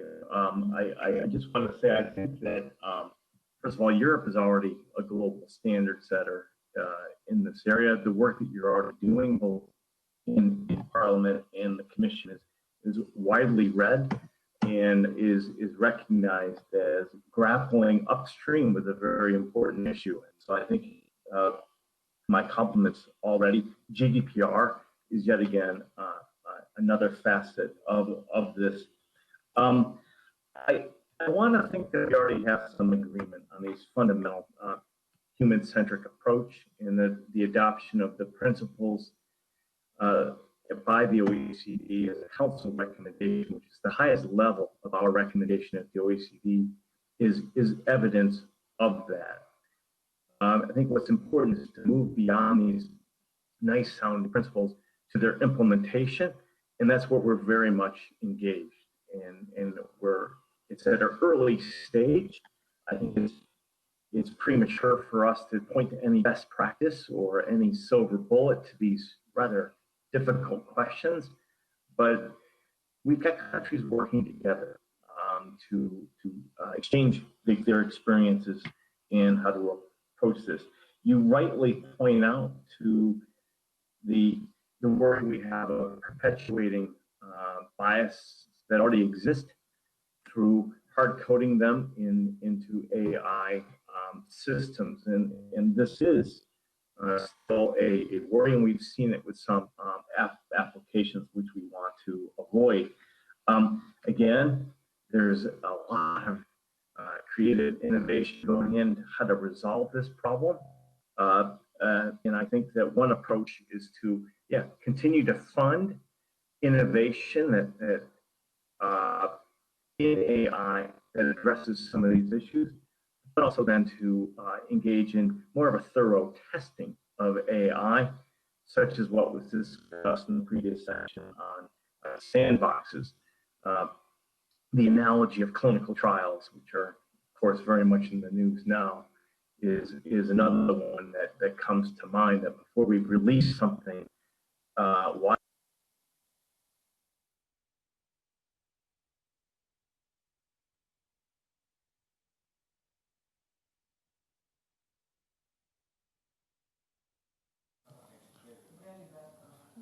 It seems we have lost connection with Mr. Wyckoff, trying to reconnect.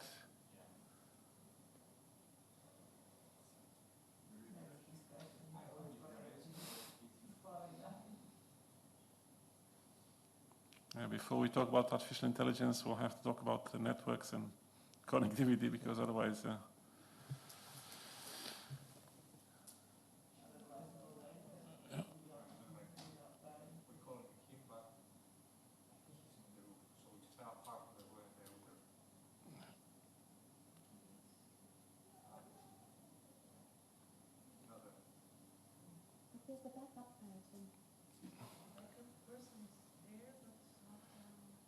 Is Mr. Pilat connected?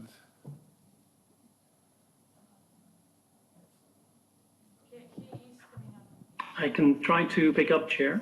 Hi, thank you very much for standing by. Well, we can more or less, I don't know, maybe for the second part of the question of Mrs. Giese, if you could pick up on that, we would much appreciate it.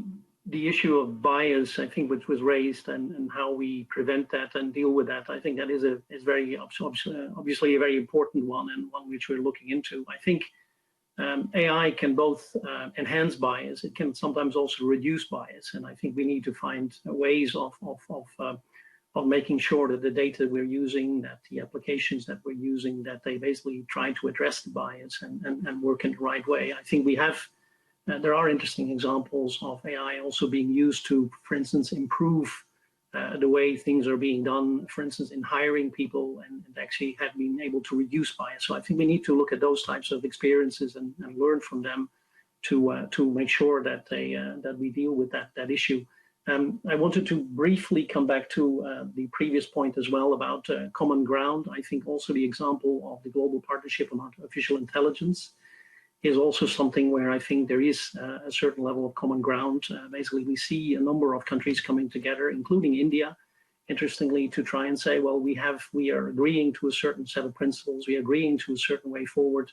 Let's work together in this area and move forward. So I think we will see, hopefully we'll see more of that, more collaboration to take us forward on some of those issues. Thank you. Thank you, Mr. Pilat, for your answers, and also for aptly standing in for Mr. Wyckoff. We start having an issue of timing. We have, in theory, 7 minutes left. My understanding is that the interpreters are kind enough to give us another 5, maybe maximum 10, and of course I thank them for that.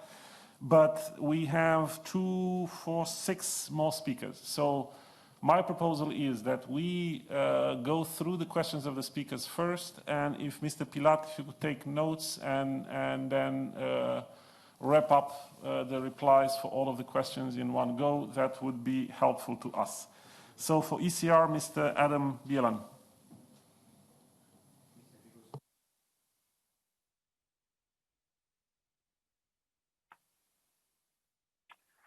Thank you, Chair. Good afternoon.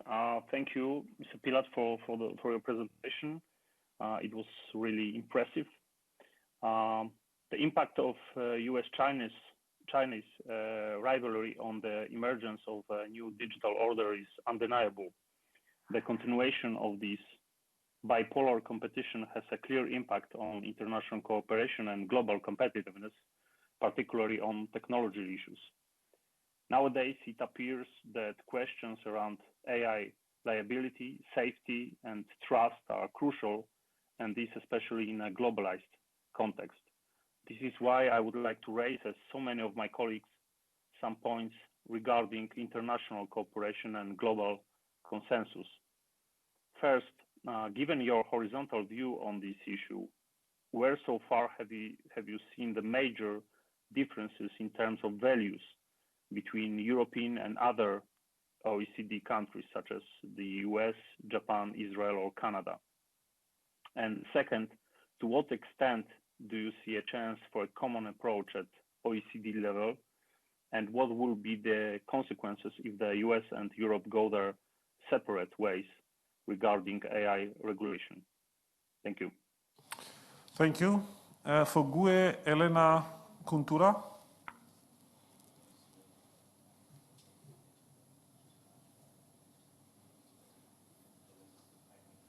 Hello, can you hear me? Yes, we can, please. Thank you, Chair. I want to thank for the presentation, Mr. Wyckoff. New technologies such as robotics and artificial intelligence are rapidly changing people's jobs and lives.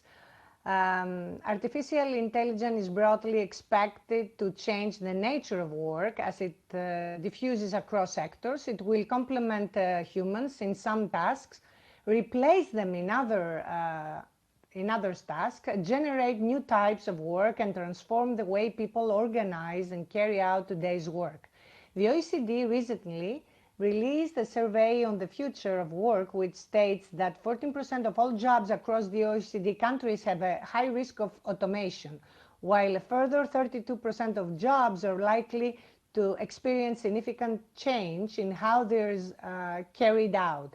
In this vein, the OECD artificial intelligence principles highlight the importance of building human capacity and preparing for a fair labor market transformation. Having said that, I would like to ask you, what measures does OECD consider appropriate in order to avoid significant job losses, prepare for a fair labor market transformation, and ensure a fair transition for workers as artificial intelligence is deployed? In addition, I would like to ask us specifically about tourism sector, which represent 10% of European GDP, and some countries like Greece reach 20% of the GDP. We are talking about millions of jobs everywhere in Europe, and especially in vulnerable, remote and insular areas. Does the OECD have specific information about automation-related job replacement in the tourism sector? The OECD Artificial Intelligence Policy Observatory is following developments on 20 policy areas. However, there is no available information on the opportunities and challenges posed by current and future artificial intelligence developments on tourism sector. In view of this, would you consider including tourism sector in the Artificial Intelligence Policy Observatory working areas? Thank you so much. Thank you. Please, colleagues, try to be shorter, otherwise we will not have sufficient time for closing in. For EPP, Ivan Stefanek. Thank you very much, Mr. Chairman. Thanks OECD for presentation. Development of AI is very enormous within OECD countries, as it was showed. However, it looks like that US develops faster than EU. So my question is, can you please compare current situation of artificial intelligence between EU and US from the perspective of current usage, from the perspective of research investments, and also from legislative perspective? And secondly, what legislative changes would you recommend to be made in the EU in order to improve artificial intelligence implementation in the future? Thank you. Thank you. We move on for S&D, Adriana Maldonado Lopez, please. Yes, hello. Good afternoon. I will continue in Spanish. En primer lugar, muchas gracias a la Firstly, thank you very much to the OECD for this extremely interesting report. Currently, artificial intelligence is playing a fundamental role when it comes to recovering from this pandemic, a pandemic which we've seen is absolutely global in scale, where it's plain to see that multilateralism plays a key role in the recovery of industries such as healthcare, tourism, mobility, the economy, as well as industry. So, a first question. Do you believe that we need joint mechanisms, joint standards for artificial intelligence amongst the OECD and other organizations, so that there is a broad standard on a global scale with those 4 pillars that you indicated in your presentation? Secondly, could you give us more information from the OECD's viewpoint on joint criteria or parameters we ought to establish as a minimum in the different legislating bodies of the different institutions, in particular in the European Parliament? What recommendations could you make to us as an institution? Thank you. Thank you. For Renew, Mrs. Schreinermacher. Thank you, Chair. And I would also like to thank Director Rico for joining us today and his thorough presentation. I'm a supporter of the global partnership on artificial intelligence because I believe that it is in the interest of citizens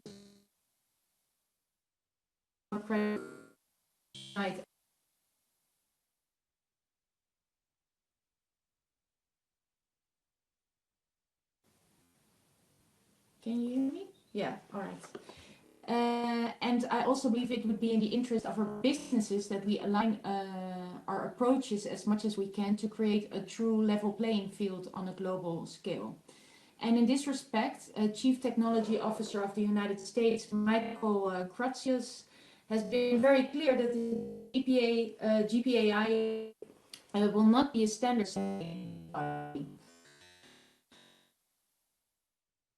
However, I believe that the GPAI added value.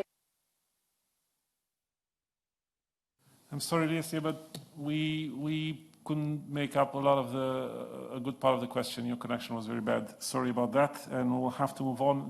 For the last question here from the room, Mrs. Leitão Marques, please. Thank you, Chair. This is a very interesting discussion today with the Vice President and also with the OECD. Of course, there is AI for good and AI for bad, and it's very important that OECD show more use cases, the AI for bad, as health prediction, cancer prediction, and other sectors, how AI can improve our quality of life and how improve public policy. My question is about GPI. I'm wondering how this group may be able to effectively produce results if topics such as digital taxation have repeatedly met obstacles in OECD negotiation. What is the strategy to be succeed for achieving a common ethical and standards for AI? Thank you. Thank you very much. Mr. Wyckoff, Mr. Pilat, you have the challenge of using the remaining 4 minutes, 4 minutes of translation services left to wrap up and give your answers to the questions raised. Mr. Pilat, please. Thank you, Chair, and I'll try to do my best. It's something which we're used to at the OECD, so I'll be brief. First, to say on the first question on values, I do think there's a lot of agreement on some of the values. I think this is why basically we did reach agreement on those principles in the OECD. So values, I think, is something that a lot of countries are agreeing on, where sometimes the differences, I think, start to come in is basically then on the way forward. For instance, well, what does that mean for regulation, for legislation, for policies? And that's probably where we see more differences at countries at the moment in terms of, well, what do we need to do next? And what we're trying to do at the OECD currently is really to try and share these experiences across countries so that basically countries can learn from each other. I think we're still in an early stage of development of this technology. There's a lot to learn, and we are in many cases probably not yet quite ready for best practices or even sometimes for good practice. We are learning, I think, in this area. I think the second question on jobs is obviously a very crucial one, and one we've done a lot of work on at the OECD in recent years. I do think you are absolutely right on the fact that jobs are being lost. However, also jobs are being created. And at the moment, we also see, I think, many new jobs being created in this area. A lot of demand for people who have the skills to work with AI. So in that sense, there are opportunities here as well. I think that the real challenge is basically to help people who will be losing their job to develop new skills, to give them new skills. So skills policies, education policies are absolutely crucial. And also, I think the social protection element will be important as well to help people in finding a new job and make the transition to new jobs. Tourism, we have a very small group at the OECD working on tourism. They are active. I'll pass your message on to them. We obviously, if there is work on AI in that area, we'll obviously also integrate that in the work of the observatory. I think a number of questions on the US versus the EU. I think where the US probably leads is really on the private investment. Lots of startups, also the platforms play a massive role in terms of the investments. And I think that's where the real difference at the moment is. The EU actually leads typically in science. The US has very strong science in this area, but it doesn't translate then in some of the private investment that is needed, which I think will really create the opportunities both economically and also socially to use this technology for the best possible way.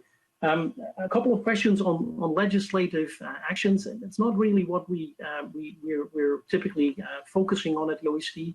We are helping countries think, I think, through the issues to try and understand, well, what may be some of the issues to be looked at, and then hopefully inform policy making and also inform legislation that may come. I think at the moment we don't see broad legislation or broad regulation on AI happening in countries, but I think there is a trend for perhaps more focused action in certain areas, some of them which were also discussed, I think, earlier today. Finally, and apology if I've missed a few on all the different questions on GPI.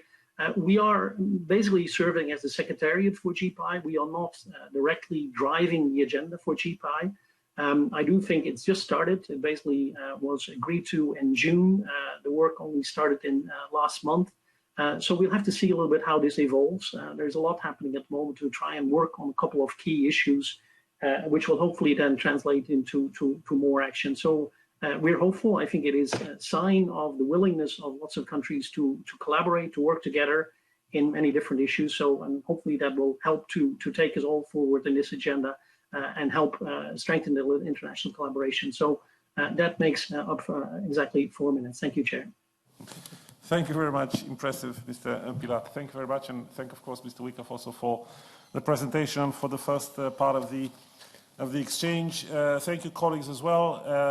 As I'm sure you probably saw, we were just informed of the decisions of the President that as of now and until the end of November, all meetings will be online exclusively. So this is, at least for a while, the last meeting where we can actually see again eye to eye with each other, which is sad, but it's the way it is in these days.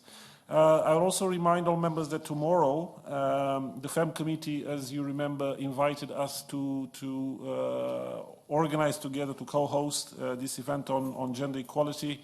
I would very much encourage all colleagues to attend. I will unfortunately not be there, but Mrs. Kumpula Natri has kindly agreed, our first Vice President has kindly agreed to represent our committee at this event, and of course all members are more than welcome to attend. And our next meeting is on the 9th of November from 13:45 to 15:45, and as we've just heard, it will be an online only event. Thank you very much and see you on the 9th of November.